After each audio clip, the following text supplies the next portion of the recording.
raining for a little while now. The track's starting to get a bit wet.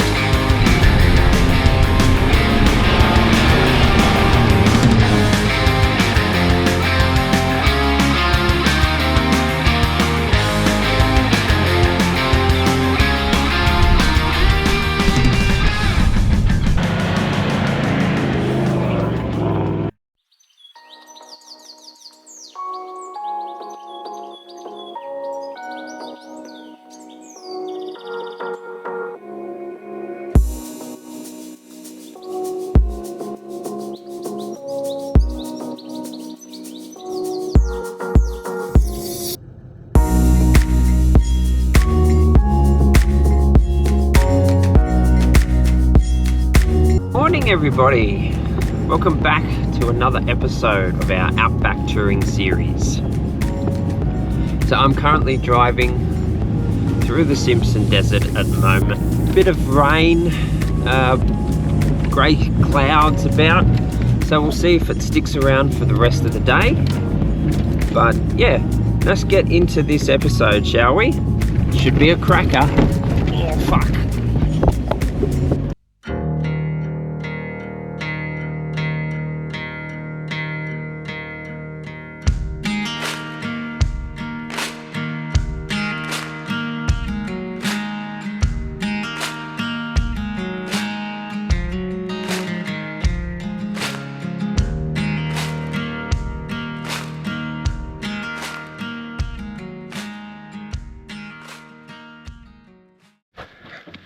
So,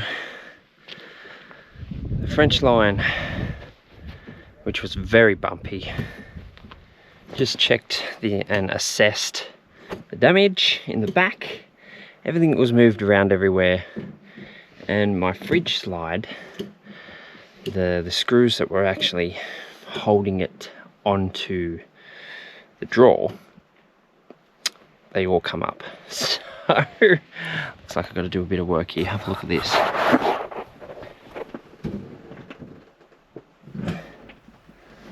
Oh, looks like I'm fixing on the French line.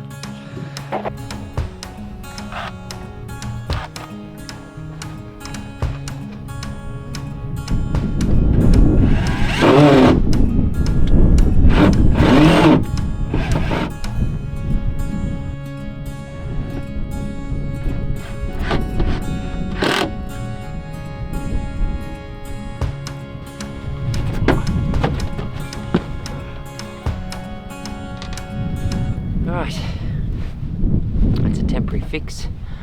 Hopefully it lasts the rest of the trip. Fingers crossed.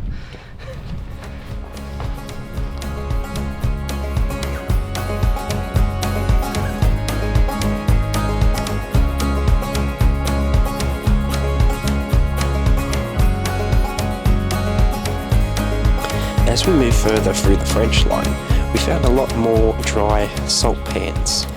But then up ahead, the weather started to turn.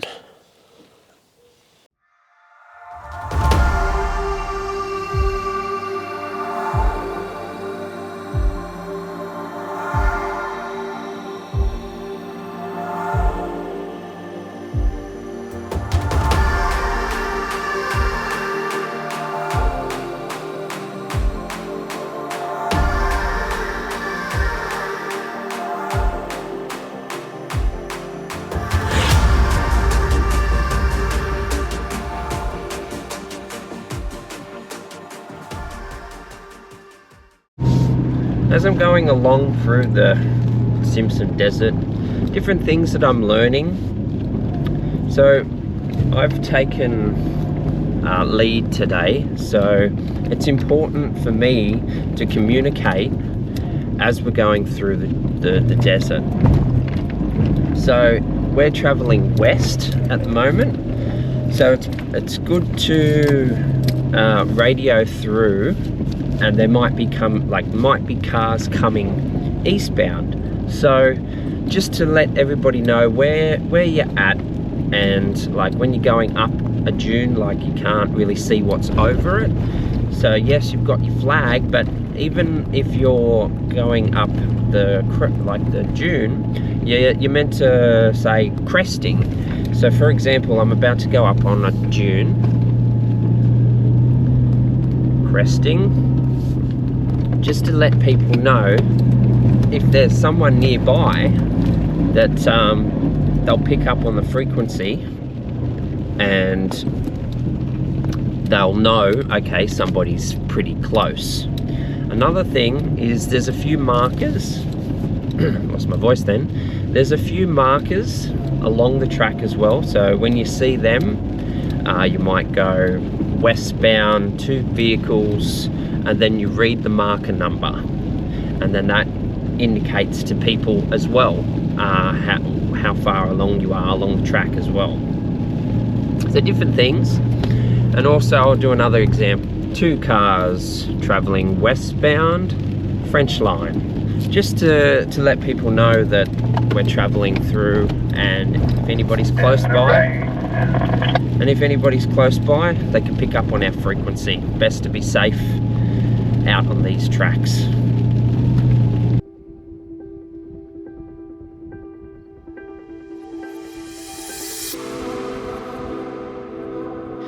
Welcome to Purni Bore. Created in 1963 when a French petroleum company came to explore the rock strata beneath the Great Artesian Basin, this bore was drilled to a depth of 1,880 metres, then capped and then sealed. Over time the seal gave way and an artificial lake was soon created. With large amounts of water flowing from the Great Artesian Basin, Purni Bore was affecting water flow to Dalhousie Springs. In 1987, the bore was capped. It is now controlled to sustain the ecosystem of the lake and the wildlife that relies on this water source. The water that is coming out of this pipe is said to be 85 degrees Celsius.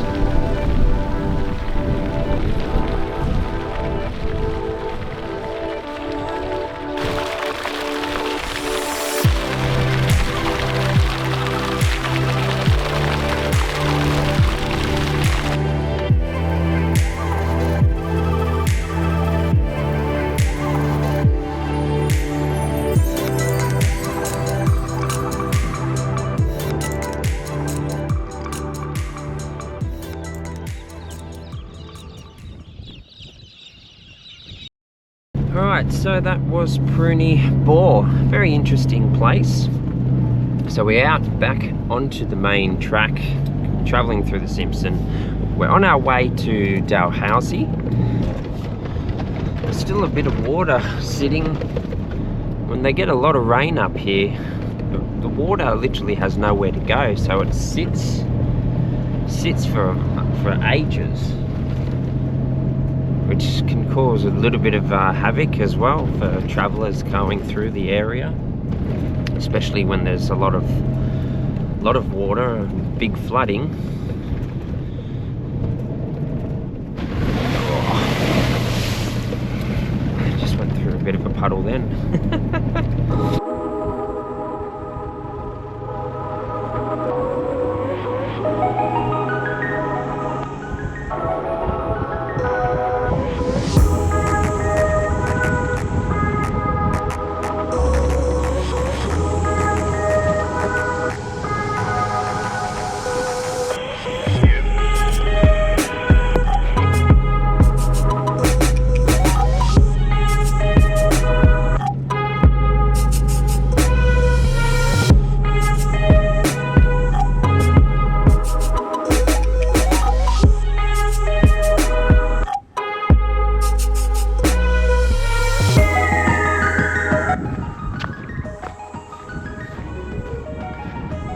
Way to the springs.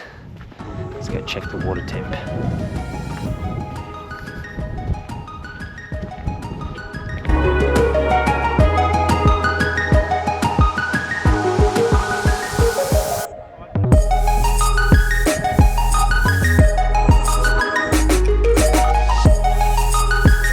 Here we go, about to go in. Ready? Nice. Oh, it's so warm. Dalhousie Springs is a natural spring. The springs are a part of a chain of mound springs along the outer rim of the Australia's Great Artesian Basin. The spring provides a vital source of permanent fresh water in a remote desert environment. The water is mineral-rich and approximately 37 degrees, providing a relaxing experience for travelers.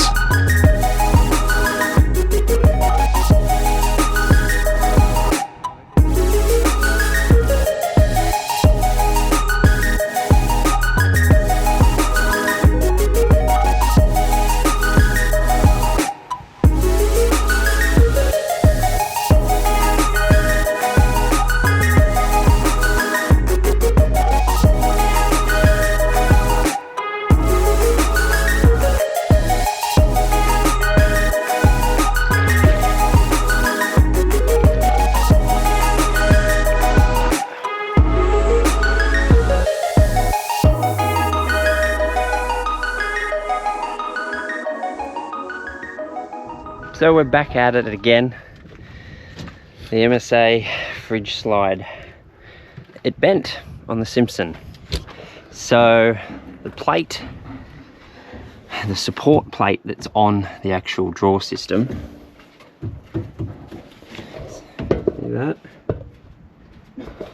It's bent.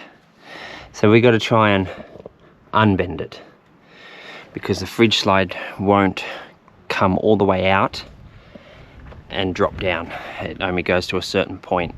So yeah, got to try and fix this. See what happens, eh? Hopefully we can get it done.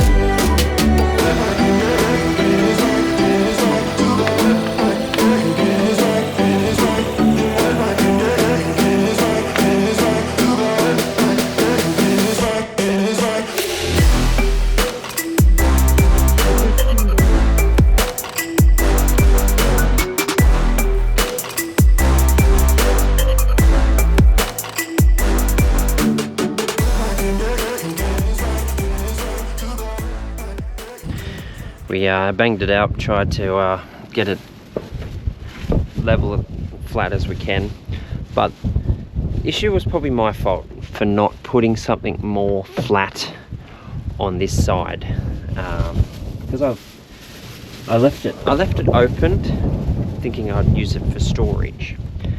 So really there should have been something solid there that we could have just screwed a lot more stuff into it so that the slide would be more stable, put it that way. So that was my fault. Learn from your mistakes. Never done the Simpson, so the Simpson just bounced everything around. So, but yeah, we'll try and put some blocks of wood on in there, stabilize it a bit, and we'll go with that and see what happens, eh?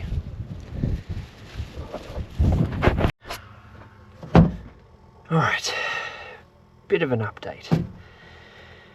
It was a bit of a dick around, to be honest. A lot of work, but we managed. So Zed had some metal plating and we drilled it in to give that extra support. So I'll just show you the bits of metal.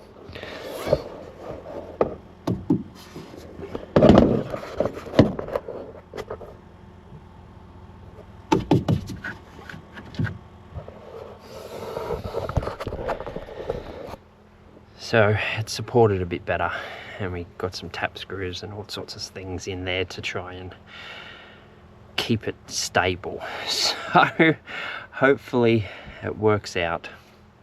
I'm just in the stages of putting everything back in the car, and I need a drink, to be honest, and I have a scotch over there waiting for me. It's gonna taste so good.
Alright, we have made it to Mount Dare. So we've fueled up and we're going to be continuing on our adventure. So I'm just going to cut it off here for this episode. Make sure you like and subscribe to the channel. You do not want to miss out on where we're heading next on our Outback series. So make sure you tune in and I'll catch you on the next one.